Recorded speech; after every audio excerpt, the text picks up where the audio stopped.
tutorial of the, oh, good call, I should record this.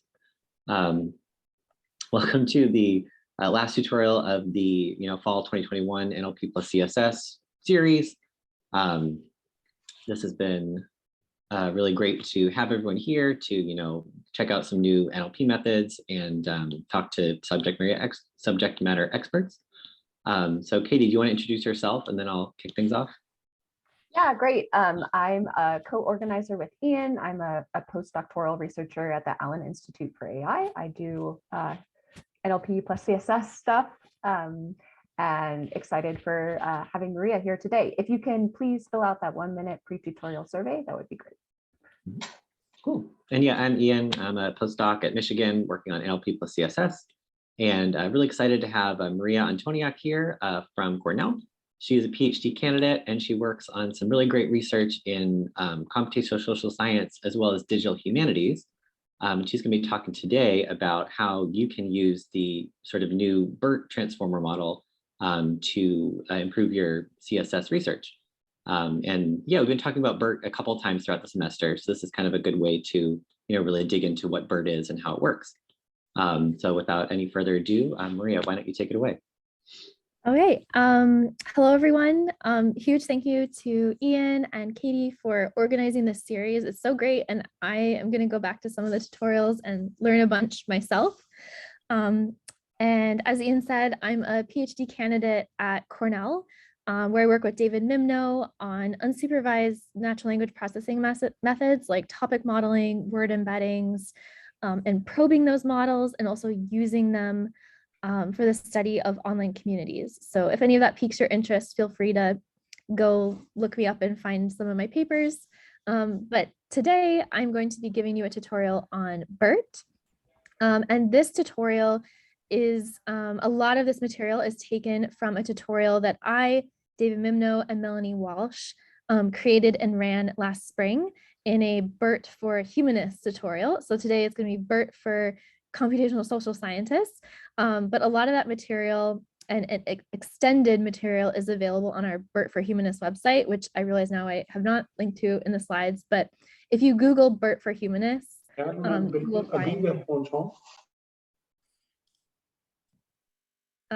find that website with notebooks and materials, and we're going to see a shortened version and a bit modified version of that today.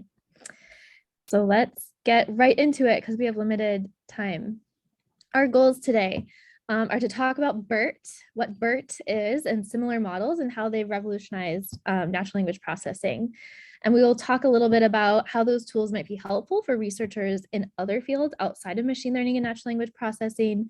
And if they're helpful, how we can use tutorials like this to support researchers like you. And what we can also learn about these BERT-like models from, oh, I think someone is unmuted and you might want to mute yourself.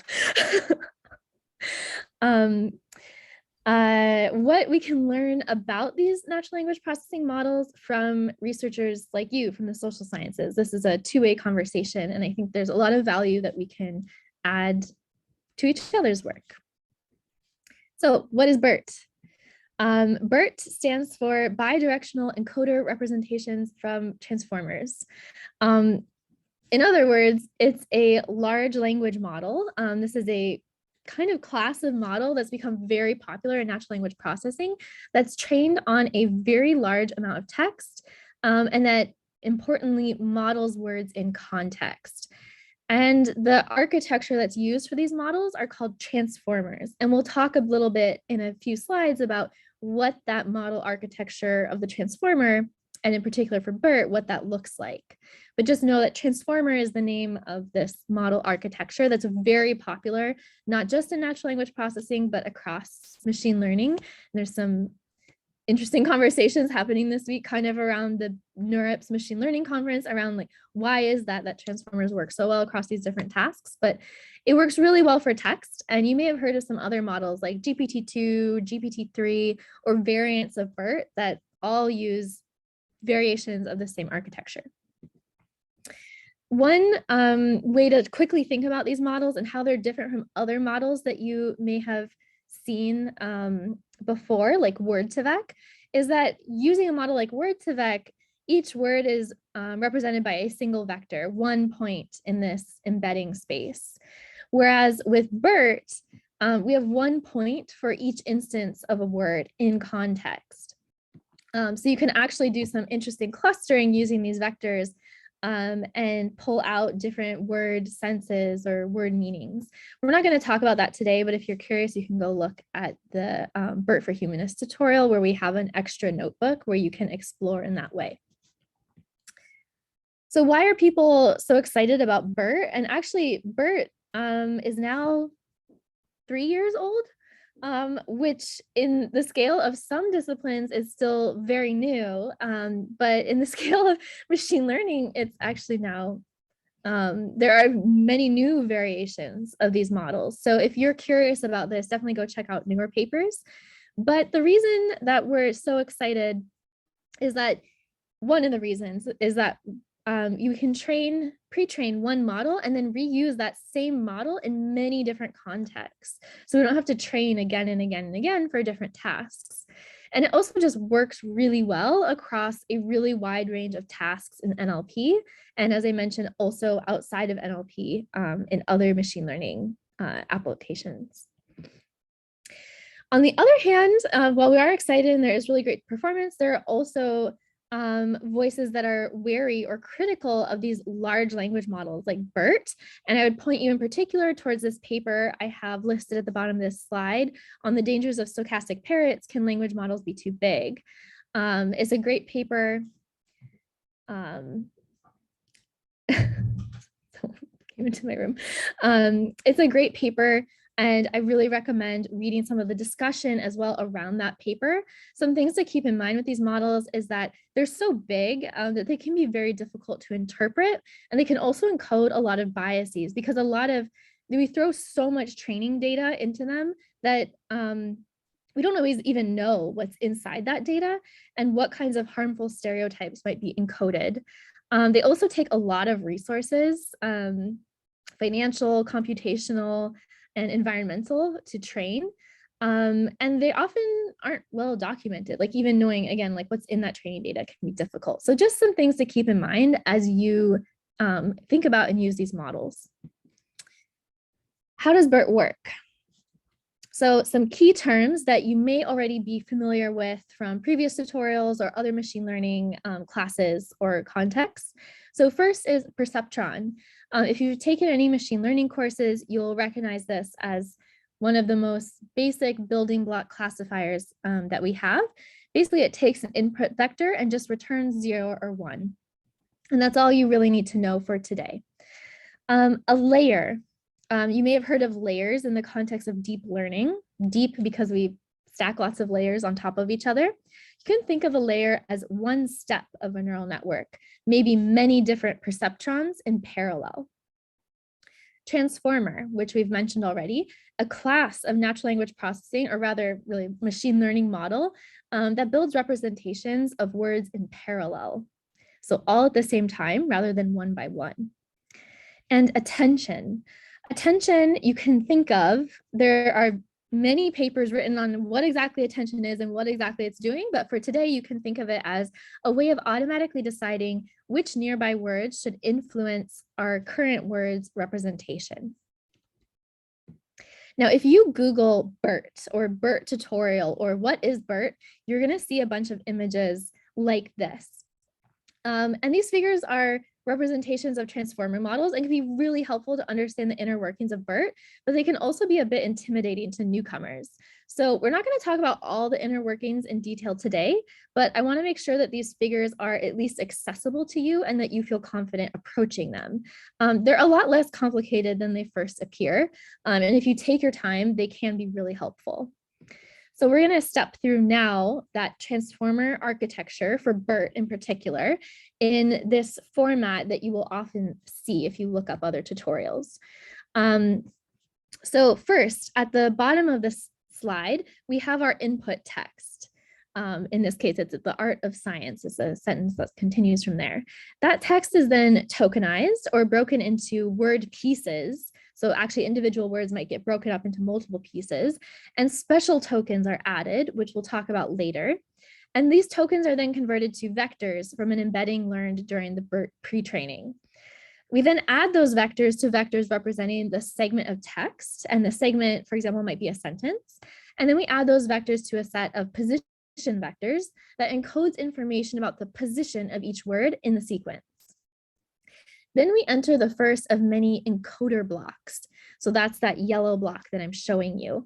And we might have like a stack of these encoders. And inside of that encoder, there's a stack of other things that are happening. But each of those things is actually quite simple. So these encoders are an important part of all transformers, though sometimes you'll see them match with decoders as well, but we're not going to talk about decoders today. These encoders are big with lots and lots of numbers inside learned during pre-training. And because there are so many numbers and those numbers are getting combined with each other, that makes the model difficult to engineer and conceptualize. But again, the operations that are happening inside are actually quite simple. So inside the encoder, first we enter an attention block. There are several streams of activity happening inside of this, but essentially we're just multiplying our vectors coming from below by weights. Remember from the last slide that attention is kind of just telling us which words are important in representing the current word. Kind of like feature weights you might think of from other machine learning models. Then we add and normalize our previous and current vectors and enter what's called a feed forward block. It's called feed forward because we're just passing the values forward through a giant set of perceptrons, those 0 and 1 little classifiers. We just have a bunch of those basically, and we're passing everything through them. So each piece, each perceptron is very simple, and it's just making a simple classification decision. So again, I want to emphasize, like, you can understand each of these pieces, even though there are a lot of pieces. And at the end of this block, we might add everything and then normalize before moving on to the next block. And we repeat that process for a series of encoder blocks that I'm showing. And the last yellow block is where we might get the vectors that I was just showing you in the scatter plot. So I know that was a lot going on, but my goal here isn't for you to understand every detail, but just have some sense of how to approach this kind of figure. And if instead of using just those vectors to make scatter plots and look at word associations, at the end of this, we can stack on a couple more things to the model to classify. So we can add 2 additional layers because we would need to convert those final vectors into a probability distribution over the classes of things that we're interested in making predictions about. So if we were trying to, for example, predict the genre of a text, and we have some set of labels, of genre labels, we need to convert our output at the end into some prediction over those labels. So a probability distribution over those classes, and then we could choose the highest probability class as our prediction. And that's it. So again, keeping track of all these numbers and operations can be difficult just because there's so many of them, but the individual pieces and operations combining those pieces are really just addition, multiplication, and normalizing things to sum to 1. Now let's step back a little bit again and think about the life cycle of a BERT model. So where do all these numbers come from? That architecture that I just showed you, where do we learn all those numbers that are inside the model? So we start with pre-training, where we gradually improve the parameters by looping over a very large data set, sometimes multiple times. And that big data set might contain things like Wikipedia or self-published novels. It's just a mess of as much stuff as we can throw in there at once because we want it to generalize to many different tasks. There is, of course, much to critique there as well, like as I mentioned before, but it works well. So we throw a bunch of stuff in during pre-training, and that's where we learn the majority of those numbers that are set inside the model. Then we have choices. Again, we could just stop there and encode documents or words in context and do things with just the pre-trained model. But usually what you would want to do is you have a particular data set of your own that you're interested in, and maybe a particular task that you're interested in. So then we're going to enter a phase called fine tuning, where we take that giant pre-trained model and we make some much smaller and faster updates using our much smaller data set, usually much smaller, pretty much always much smaller. You wouldn't really have a big data set that's labeled that would be the size of the pre-training data set. So we're just going to tweak some of the parameters inside of the model to better match your current data set and task by, again, like looping over that data set, sometimes multiple times. And then, as I showed you in the previous slide, we can add on those extra layers, for example, to do classification. And you actually use this model in production or for some application. You can think of this like a kitchen tool, where we have like one kitchen tool with that's like high power, and then you can add different heads onto this kitchen tool depending on what kind of recipe you're following and what kind of food you want to make. So again, we can add these task-specific heads, those purple blocks that we added on top of the encoders, to produce specific output patterns. So maybe classification, maybe named entity recognition, maybe some other kind of task. Now, how do we actually use BERT now that we have some idea of what BERT is and what that life cycle is like? There are multiple ways to use these models, but the way that I suggest to you and that we'll be using today is using a library called HuggingFace. HuggingFace is a Python library for transformers and also much more. It's a really cool project with some very nice people, brilliant researchers involved with this project. So it's actually not just a library for transformers, but also a library for data sets and different types of models, and just a really useful package in general. So it includes models like BERT and GPT-2. So if you're interested in playing with these models, it gives you a really accessible way of doing that. There's lots of documentation. That's one of the goals of the project, is to have good documentation and a very active community. So if you run into any problem, you can ask questions within their community and likely someone will help you. And even likelier, someone else has already had that question and has posted about it or written a tutorial or documentation. So it's a great place to learn about these models.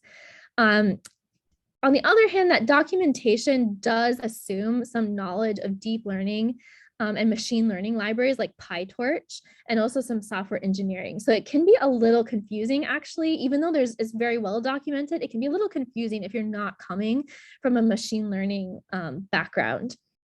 It also assumes that the use cases are traditional NLP tasks like sentiment prediction, whereas you working with some raw data of your own may have a much more exploratory purpose in mind, or may have more creative purposes in mind that might not map so easily to these predefined NLP tasks.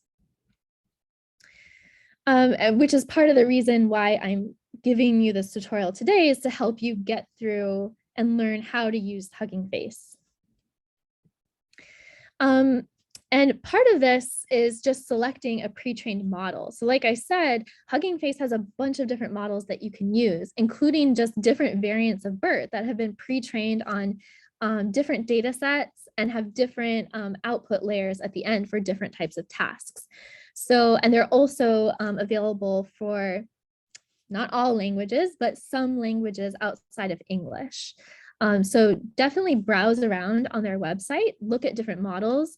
If you're ever unsure of which pre-trained model to use, browse through, look at some of the example tutorials that they have that will often point you in the right direction, and also check papers. You can search on Google Scholar for BERT and some descriptor of the language or the type of task that you're interested in, and you can see what model did they use and is it publicly available. Can you work with BERT on your laptop? This is a question that may or may not have occurred to you already, given how big that pre-trained model is, and how even during fine-tuning, even though we're not updating everything, and we're not going through that full training process again, we're still working with a really big model. And the answer is yes, you can, but with some caveats. So you may have heard of a GPU, or a graphical processing unit. This is a specialized circuit in computer hardware, And GPUs, the key here is that they allow for parallel processing, which again is a key part of the transformer model. And they're often used for intensive graphics tasks like gaming or video editing, and now for machine learning. So working with a full-scale version of BERT usually requires access to a GPU. Like you could try to run things locally on your laptop. I've done it with like very tiny data sets, but it will be extremely slow. So better if you have access to some GPUs of your own, or if you don't have access to a cluster or something through your university or institution. Another tool that I want to introduce you to, if you're not already familiar with, is Google Colab. Google Colab notebooks are interactive documents for programming code, similar to a Jupyter notebook. It really is just a Jupyter notebook, but hosted on the web and connected to Google's hardware. So for free, you can have access to Google's GPUs and some of their other hardware as well, to a certain extent. If you want more power, you're going to have to pay for it, but there is a free version that will get you at least through our tutorial today and probably through most smaller tasks. So to use GPUs with Colab, we're going to look at this together, but when we get to the coding part of our tutorial. But just keep in mind that you need to specify to CUDA, and this is like just a little piece of code that you're going to have to add. If you don't do that, it's not actually running on the GPU, and things will be very slow, and you'll be sad. And the reason that we're saying to CUDA, I actually don't know, is it pronounced CUDA? I don't actually know. CUDA is a parallel computing platform from NVIDIA. So it's the thing that's like kind of directing your code over these GPUs. This might make more sense once we see it in the notebook.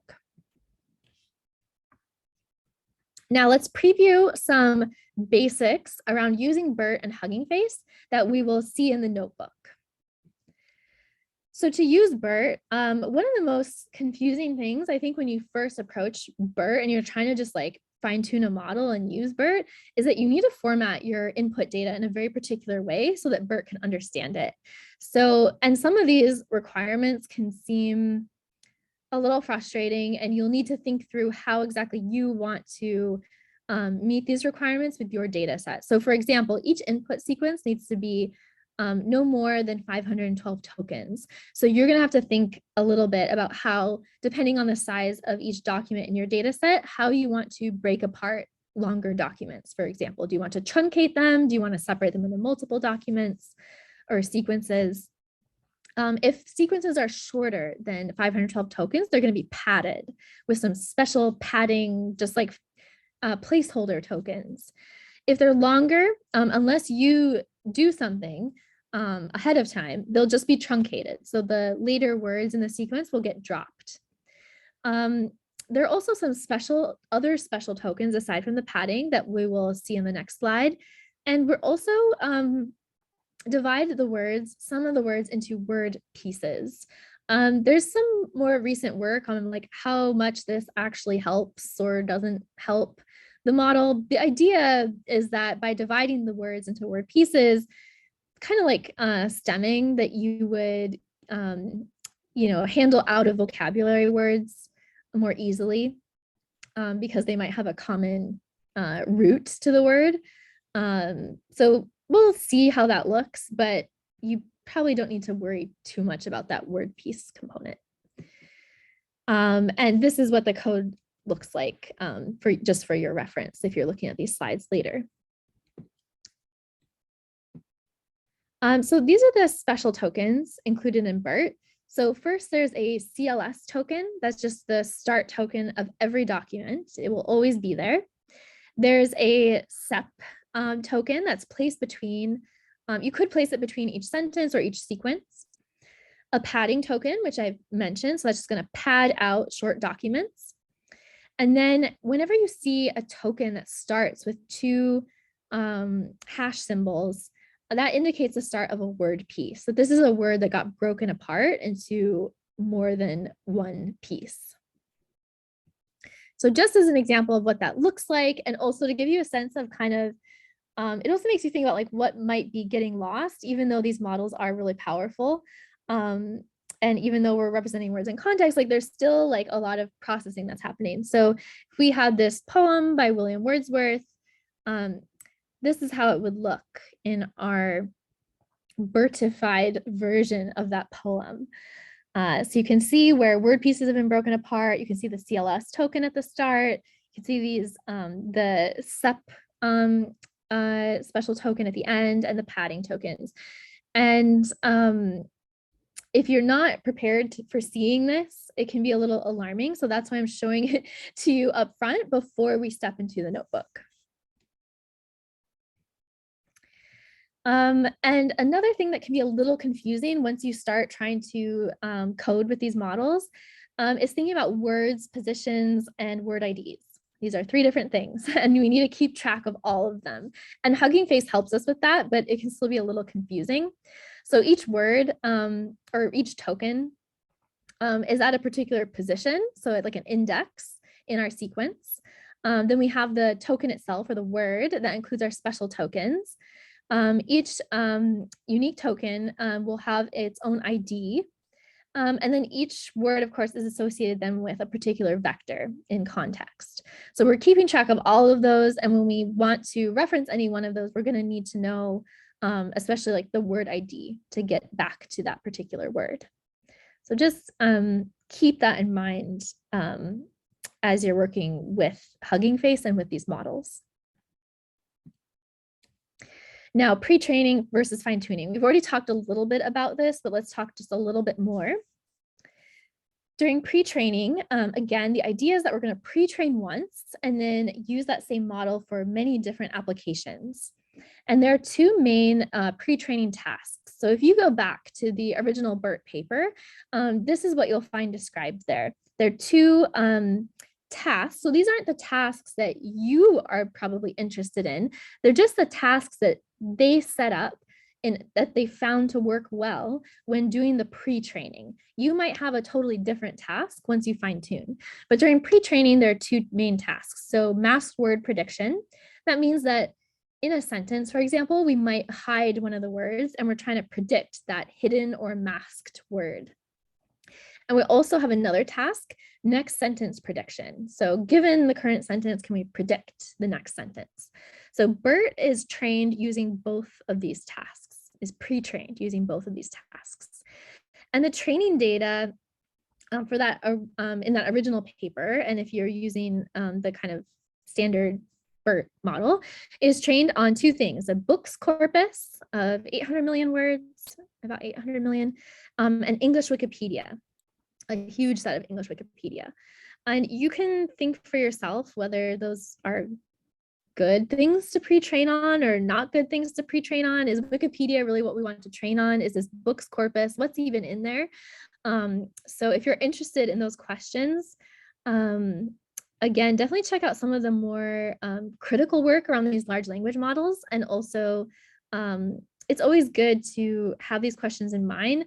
Again, HuggingFace makes it very easy to use these different models, so easy that you might forget to check some of these details about, does this even make sense for the type of data I'm using? If you were working with data in a different language or in a very different context, or like Old English, again, the idea is that we're going to pre-train and then fine tune for our new task, but there is some limit to how much we can fine tune this pre-trained model to fit some new data set. So anyway, this is all things for you to keep in mind as you select a pre-trained model, but you are not going to be doing pre-training probably. That takes a ton of resources. So this is all done before you do anything. It's done for you. What you will be doing is fine tuning, and that's what we're going to be doing today. So this is the part where you are going to use your own data set. You're going to update BERT for your data set and optionally for your labeled classification task or whatever type of task you're interested in, whatever kind of output you actually want at the end of all of this. What happens during fine tuning? So again, we might add new layers for classification.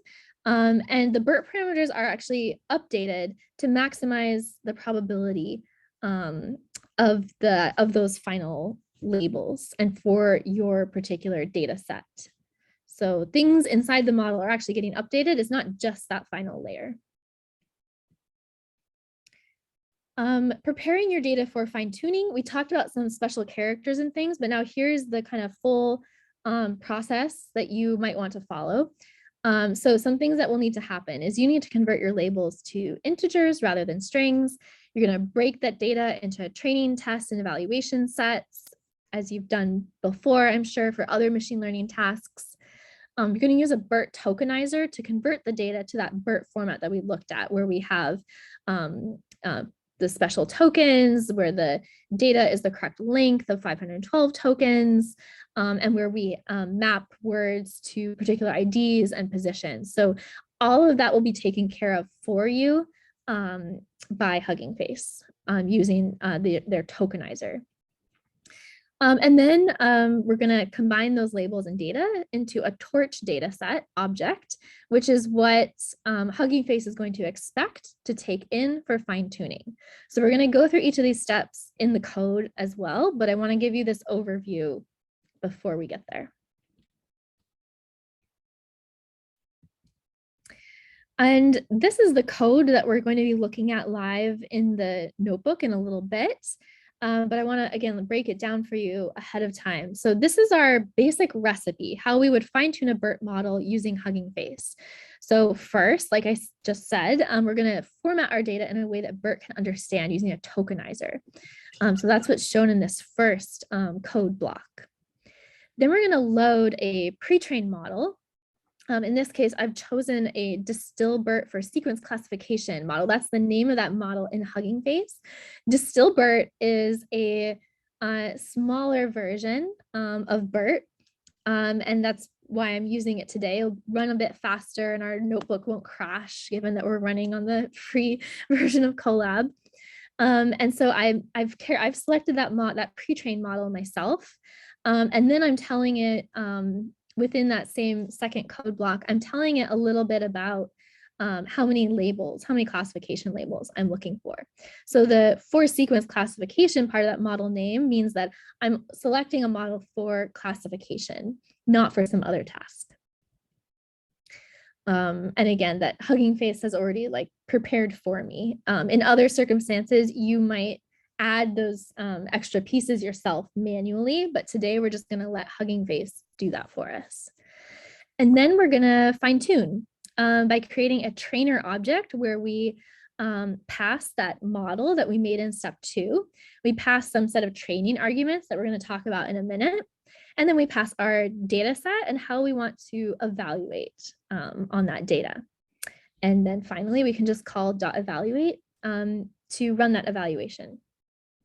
Those are our coding building blocks that you would see when you are fine-tuning with HuggingFace using one of the models that they have available for you. Now we're going to step into the weeds a little bit and talk about those training arguments that we set in step 3. So what are those arguments and where do they come from? How do we set them? How do we have some intuition about how to set them? Because they are important and can really affect your the performance that you see at the end.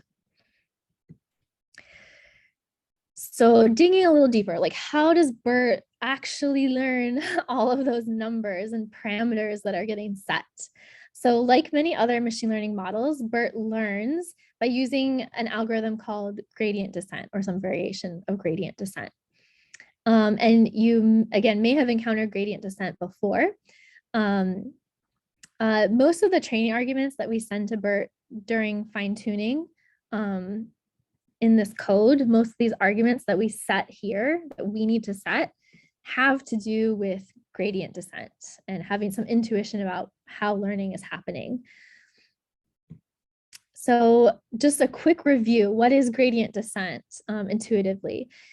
When we are building a classifier, a machine learning classifier, we have a cost function.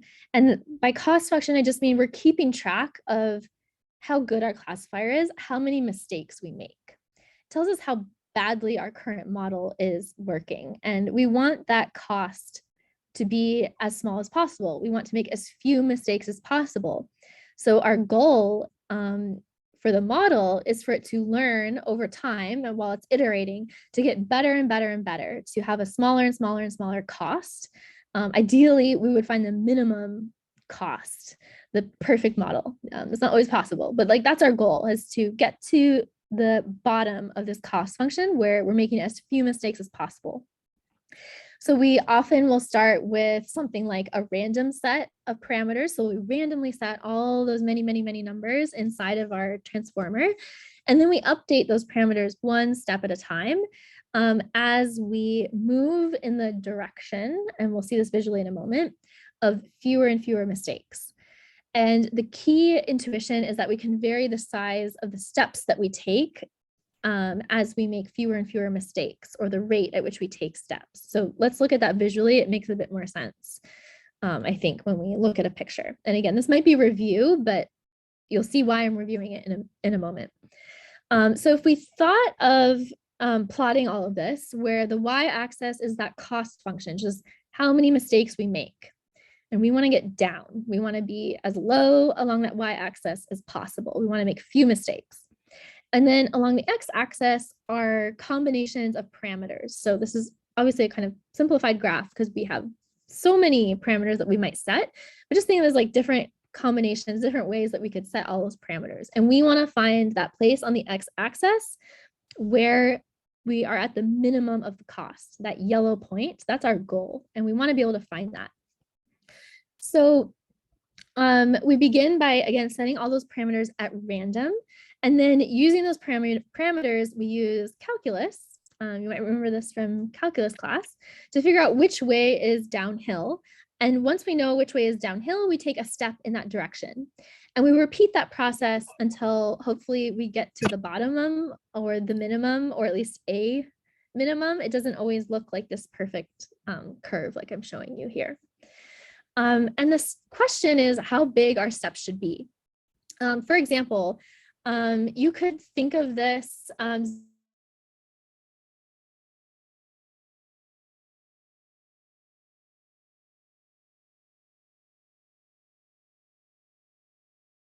you can't see anything, and you need to just ask people, how do I get to the post office?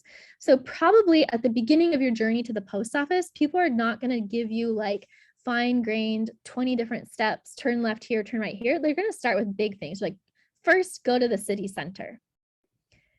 Then when you get to the city center, they'll give you a smaller step. And you can think of that as the same way here. There's going to be more efficient for you to take bigger steps at the beginning and then smaller and smaller steps as you think that maybe you're getting closer to your goal. And this is something that we can set in our training arguments to HuggingFace.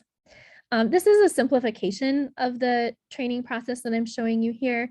But I think it gives you enough intuition to be able to have some sense of how to set these arguments so that you actually get the output that you're looking for from your fine-tuned model. So heads up, expect to be confused. There's a lot going on here. This is what that code would look like where we set the training arguments. And I'm going to step through sets of these one by one. So these first three arguments are related to the data set and evaluation. So number of training epochs, this is how many times to pass over the full data set. And you might want to set this, you might want to think about this in terms of overfitting. So if you pass over the data set many, many times, you might start to overfit. It's also more costly, of course, to pass over the data set more times. It's usually, by default, it's set to 3, and you can probably leave it there for now for your data. Then how many examples to process at a time, and how many examples to process during evaluation at a time. You can probably also leave these at the default setting, at least for now. Now, these steps are related to gradient descent. So first and most importantly is the learning rate. This is the size of those steps that we're taking, or because it's a rate, it's how quickly we're taking those steps. A very small learning rate usually works best. I would suggest leaving it where it is at this default, at least to start. But something you might want to think about a little bit more are warm-up steps. So that's the number of steps used for a warm-up from 0 to the learning rate. So that's where I was saying we might want to take bigger steps at the beginning and then smaller steps towards the end. And this is set by default. And you want to be aware of this because if you're working with a very small data set, smaller than what HuggingFace might expect, because HuggingFace is kind of designed for people in NLP and machine learning, whereas in social science and the humanities, we might be working with very small data sets. If there are too many warm-up steps and you never actually reach that small learning rate, what you'll see happening is this kind of classic example where things go wrong. So if your steps are too big, you'll kind of just ricochet from one side of this curve to the other. And you can actually see that happening if you set your these warm-up steps too high for your small data set. So be very careful about that. And then weight decay, that is kind of a form of regularization. If you've heard of that in other machine learning contexts, it's basically, we don't want our model to get too complicated. So we're preventing our weights from getting too big. Simpler models are better. They generalize better. And then last, we have some just arguments about where we want our output to go and what we want that output to look like. What happens after fine tuning? So after we've done all of that, we've set those arguments, we've fine tuned, we can then use the output from that fine tuned model for classification. It'll return labels with the highest probability for each of our input documents. And once we have that, we can do what we would normally do with any other machine learning classifier and use that output to look for mistakes, to see which classes were easier or harder to classify. We can use these lists of outputs and functions from scikit-learn just the way we would from any other model. At the end, they're just lists of labels, just like we would normally have. This is, I think, the second to last slide. So this is just a list of some really great tutorials and resources that I would suggest if you want to learn more. This is where I would go first. This includes the original paper introducing BERT. That's the first thing here. And then some really tutorials that I find really helpful. And there's a question in the chat: how many texts would you put a cutoff between small and large data sets? So I guess just when I'm talking, when I say small or large, what do I mean by small or large? It's fuzzy, but when I'm saying small here, I'm thinking of even really small, hundreds of examples, maybe a few thousands of examples, which is often all you might have time or resources to label on your own. And we're going to be working with a pretty small, on the order of thousands of examples in the notebook. So small to me is hundreds or thousands, and large would be, well, maybe hundreds of thousands. But this is all relative and kind of points back to when we refer to these as large language models, what does that term mean? Is that really the best term to use here? We're still figuring it out. This is all an active area of research and debate in NLP. All right, we have 15 minutes to go look at the code, unless there are any other questions right now. Some of this might make more sense when we look at it in the code. Do you have suggestions for working with data sets with lots of terms that don't show up in the original large-scale training data? So this is going to depend how many you have. So I've seen people, for example, try to fine-tune, I was working with someone who's trying to fine-tune an Italian BERT model on medieval Italian, and it didn't work very well. So if you have, there are really significant differences between the pre-trained model and what you're trying to fine-tune on. It might be worth looking for a different pre-trained model if it exists. But I would guess for a lot of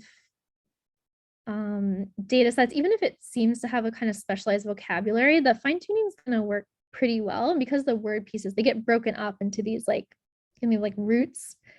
I haven't had too much issue. Aha, that person is here. And you should go check out Cooper's paper on medieval Italian. And if anyone has ideas about fine-tuning a BERT model for medieval Italian, you should talk to Cooper.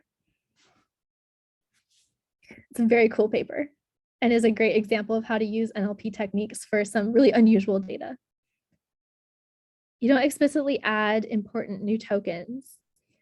No, you don't. There might be, I'm not familiar with like all research on these models. Like maybe there are ways to explicitly add some new words, but no, in general, and at least like in the way that we're going to look at fine tuning today, you don't explicitly add new words. But remember how giant those pre-trained models are. They have a lot inside of them. Okay, I'm gonna move to the code. I'm gonna stop sharing for a second while I just get that.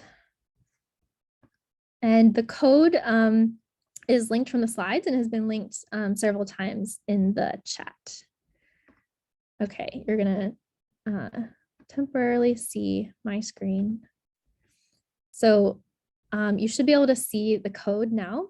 I can no longer see the chat, but I can see faces. So please wave at me or just jump in if something doesn't make sense. And we'll get through as much of this as we can. Was that a question? Or is it just a wave? Yeah, I was just checking to see if people could open the code. I think we're good. Okay, cool. So this code actually looks a bit longer than it really is. I feel like because I've added so much, and my co-author on this tutorial, Melanie Walsh, has added a lot of helpful explanation for each code block. So it can actually make it look a bit longer and more intimidating than it is. If we removed all of that and just had the code, it's actually really short. And you might want to remove some of this if you are then using this later for your own projects. But we're going to work through an example of online book reviews from the UCSD book graph. It's a nice data set of book reviews and ratings and genre labels. So we're going to try to fine tune a BERT model to predict those genre labels. And I will increase the size a little bit, so hopefully it's easy to read. And you can see the kind of like table of contents of this tutorial on the left to keep track. So first, we're just installing and importing the libraries that we're going to need for this tutorial. You can see we're importing some of these. This is from HuggingFace, the transformers things that I am importing. Tokenizers and also other things that we're going to need for our fine tuning. And then I'm just setting the model name that I want. This is going to be my pre-trained model. I'm using DistillBERT. It's a smaller version of BERT. That's why I'm using it. It's faster. And I'm saying I want the cased version. You can choose cased or uncased, where it cares about whether things are uppercase and lowercase. And I'm saying I care about case. And I'm setting the max length. This should always be 512.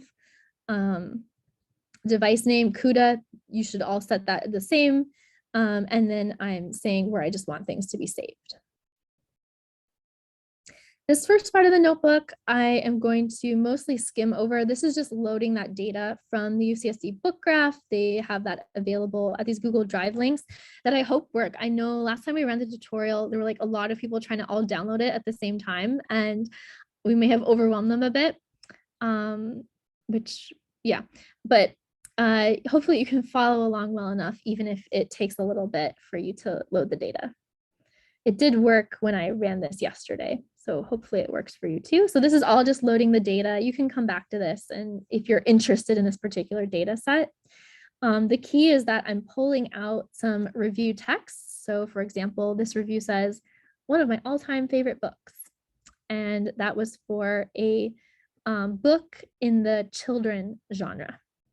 Okay, so I have a bunch of these different reviews associated with these genre labels.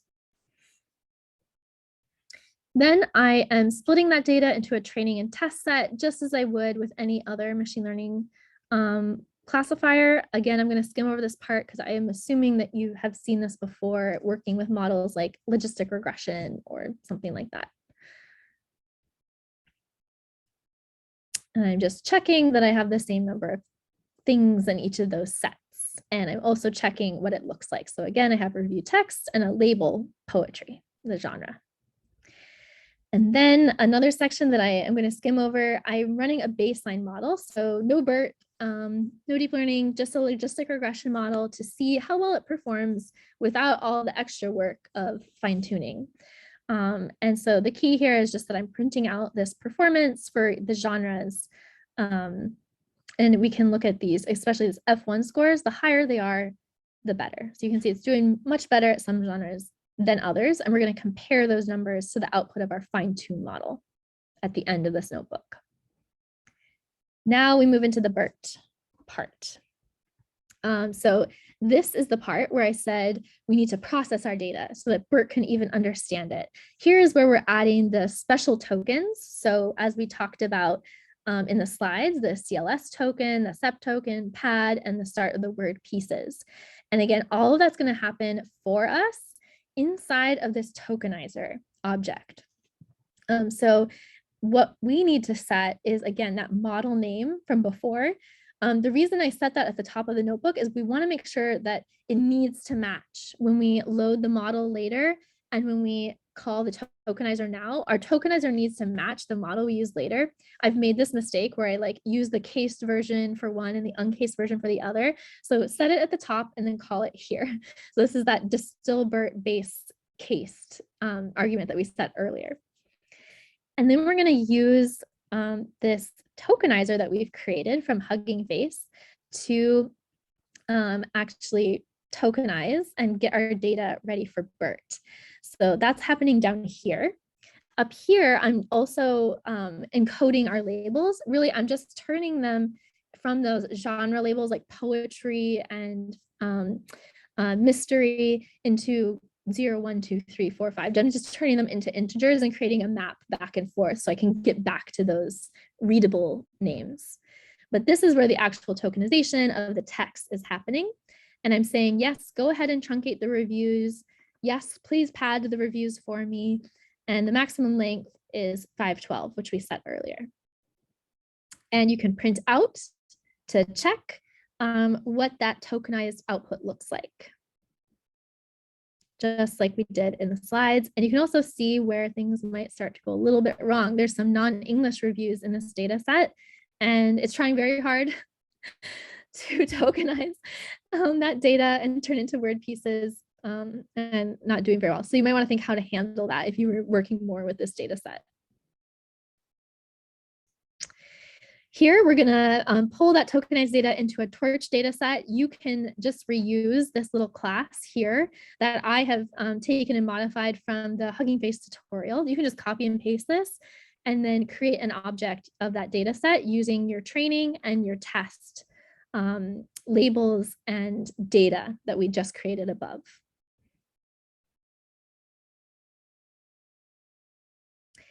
Here we actually load the model. So this is where, again, I said you need to make sure this matches the tokenizer. So we're passing the model name again. This can take a second to run because it's loading that pre-trained model into your notebook. And I'm also saying, again, how many labels in my classification task. Just one line to load the pre-trained model. Then we're setting all those parameters that I talked about. So these are the same ones that we saw in the slides. I'm just reviewing them again here for you for reference. And here's where I'm setting them, just like we did in the slides. So you might want to play with some of these numbers like the warm-up steps or the learning rate. And you can also, again, set where you want your output to go. Fine-tuning, finally. So if you want, you can create a custom evaluation function. So you just define this function, compute metrics. You can have whatever you want in here. I'm just calling for accuracy, but you could have some other metrics. You can feel free to just reuse this function. And now the actual fine tuning. So we're going to put each of our pieces, our model, our training arguments, our training data set and our test data set, everything that we've made above, it's all for this. It's for this code block here. We put everything into this trainer object. And then once we have everything inside this trainer object, we just call .train. And that's it. That's the fine tuning. And as it fine tunes, this will take anywhere from seconds to minutes to hours to days to run, depending on how much data you have. As it is running, you will be able to see the output because we've asked it to do that in our training arguments. And I've told it at how many steps. So it's every 100 steps in this case. I'm asking it to print out how well the model is doing so far. This is really helpful because sometimes, like I said, it could take days to fine tune. And if you realize already at step 3 that it's not working, you might want to stop it, fix it, and restart it before going through that whole process. I'm sorry, I have something in my throat and no water here.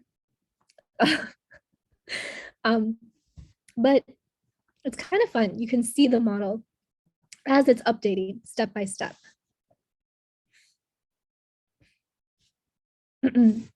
We can save mistake, not have a glass of water here. We can save that fine-tuned model and finally run some evaluation to see how well it's doing. And at the very end, we can produce that same. Maria, if you need to go get a glass of water, we're almost about time too, and you've given a fantastic tutorial. So we can also pause here if you're okay. We're at the end. Okay, good. We have this same classification table that we have from before, and you can see the numbers are higher. So it was worth doing that fine tuning. So I'm gonna pause there because I'm coughing. I need to mute myself and cough for a minute. But if anyone has some final questions, I can try to answer them. Yeah, so we'll stick around for maybe a couple minutes for final questions with Maria. But if you're about to leave, please do fill out our 1-minute post survey. We'd love to improve these tutorials for next semester. And so we're trying to get feedback from you all.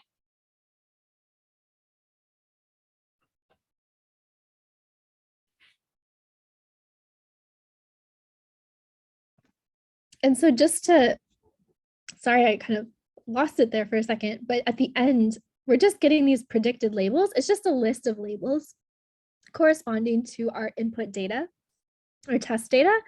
And once we have that, we can use that list of labels just like we normally would to make these classification reports or anything else. And there's a bit at the end of the notebook making some visualizations of that data. I see there's lots going on in the chat.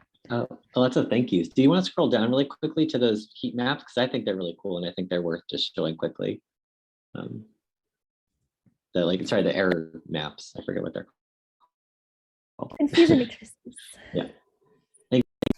So at the end, all we're doing in this last section of the notebook is playing with those lists of labels. There's no more BERT or HuggingFace involved. I include these just so you can see what kinds of things you can do once you have that output. So we can see, for example, these are what the book reviews should have been labeled. And here's what they were actually labeled as when they were mistakes. So for example, fantasy and paranormal often is misclassified as young adult, which kind of makes sense. But you might find some more unusual cases that this kind of figure might help you understand your data a bit better and also know where you might want to make some improvements, maybe do some more labeling or do something different in the model. So this is the kind of way that you can use the output from BERT and fine tuning and classification to explore your data. Great. Well, unfortunately, we're past time, but Maria, this was really such a fantastic tutorial, and I know it will be a great resource for many people in the future. Thank you all for coming. Ian and I will be putting together 5 or 6 tutorials similar to this for next semester, so stay tuned join our Google group mailing list, and email us directly if there's things you really want tutorials for. We'd be happy to provide what you need. So thank you all. Yep, thanks for coming. And yeah, just to add to that, we're looking about February next year to start. So put that on your calendars. Thank you all Again, for coming. Thank you again, Maria. And yeah, everyone here, feel free to reach out to Maria if you have more questions about BERT or this kind of style of NLP. She's already developed a lot of resources for this for humanists and now for CSS people. So she's a great resource for this kind of stuff.